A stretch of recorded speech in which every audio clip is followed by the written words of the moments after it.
Hi, Annissa Coy here with Firehouse Education and this week's Ask Annissa video column.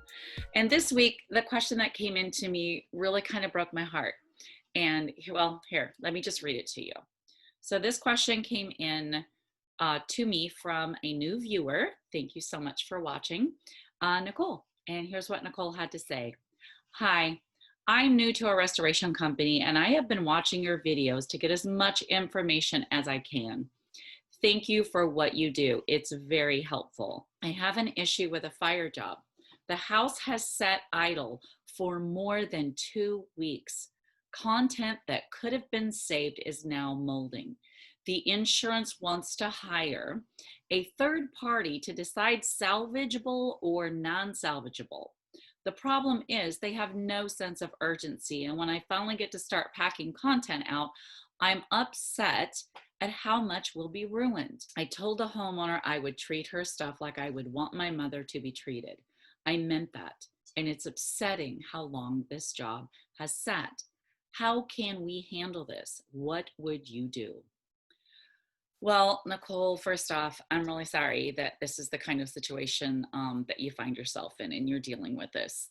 Unfortunately, there are definitely some times when an insurance company has questions or concerns and they really don't have a sense of urgency about them. And that's really unfortunate because regardless of their questions and concerns that they have, this is somebody's memories and their life that is sitting there molding, as you said, or with the contamination that has been gotten on these items by the fire that's just sitting there for weeks at a time. And depending on the weather where this is at, if it's really warm, the warmer the weather, the worse effect that stuff sitting there with the contamination on it is going to have on whether or not you can salvage it. Okay.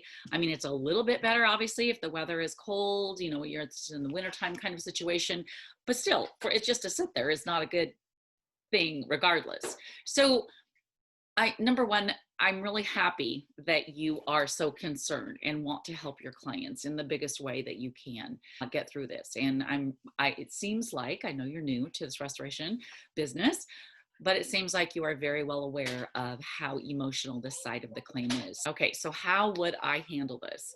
First off, something that's very important that I want you to be sure that you're doing is having very good communication and open communication with your homeowner. They need to understand very well that you're wanting these items and recommending that you get going right away in the processing, and that it's the insurance company that's holding things up.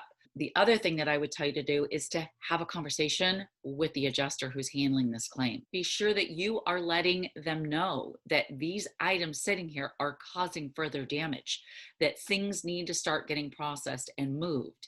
Now, if you're bringing items out and they're moldy because maybe the fireman sprayed water in the fire and these items sat there all this time, then yes, they very well may be non-salvageable at this point. But I would definitely get things fast tracking at this point. You need to get those items that have been wet, dry. If there is mold on these items, can they be remediated and salvaged, or are they indeed non-salvage now? By the way, if they had a third party come in and determine salvage and non-salvageable, you need to be sure that you agree with those lists and that the items they say are salvageable are indeed items that you feel can be salvaged. And if they can't, you need to, again, this is a very straightforward conversation that you need to have with your homeowner and the adjuster as well. It really bothers me when they get third-party salvage and non-salvage involved. And I try very hard on all of my claims to let them know that's not the way to go. You need to let me handle this as the restorative cleaning contractor from one end to the other so that there's consistency and conformity throughout the job. But a huge thing here is having that communication with your homeowner so that they're well aware of where you are on your timeline and what your recommendations are. But I also believe that their communication with the adjuster is really big too. The adjuster needs to understand that your concern is to save as much as you can and to do so quickly, all right? Not only for the financial side of the claim, but for the emotional side of the claim as well and helping the homeowner.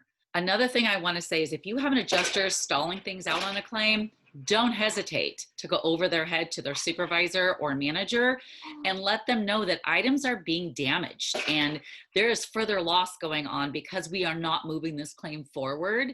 And be sure that that communication is happening. Look, you are the remediation professional. You are the one that's trained and certified and knows what needs to be done. I get that the insurance company is involved in this in part, and they have a say as to maybe what they are or aren't going to pay when they write their check. However, you are the remediation professional, the content restoration professional. So you are where the buck stops, if you will, when it comes to how quickly things should be handled and what should be handled and how. Okay. So with being very, I guess I want to use the word diplomatic about it, and with, you know, some charisma, be sure and voice that and get that through to the adjuster. And again, if they're giving you a lot of difficulty and they just are stalling out the claim and you know that it's causing further damage to items and loss of items, then you need to immediately go forward and step up and speak with either their supervisor or manager and let them know the situation and what's going on. And once again, keep your homeowner in the middle of this communication loop so that they know you are fighting for them as well. All right, Nicole, well, I'm really sorry that you're going through that struggle. And I'm even more sorry, to be honest with you, for the homeowner, because that can be very difficult. They're already going through a lot of stress and a lot of difficult situation. And then on top of that, if their insurance company is doing things that's actually causing further loss, well, then shame on them. And I really feel bad for them. So hopefully this video will help you, Nicole, answer some of those questions, give you any confidence maybe that you need to push forward. And don't hesitate to reach out to me if you have any further difficulties on this claim or another one. All right. Okay, guys. Well, I want you to have a fabulous weekend. You are probably watching this on our megonline.com newsletter. And if you are, and you got this in your email inbox today, then it is Friday. So you have a fabulous, fabulous weekend. Okay. All right. And I will see you on next week's Ask Annissa video call.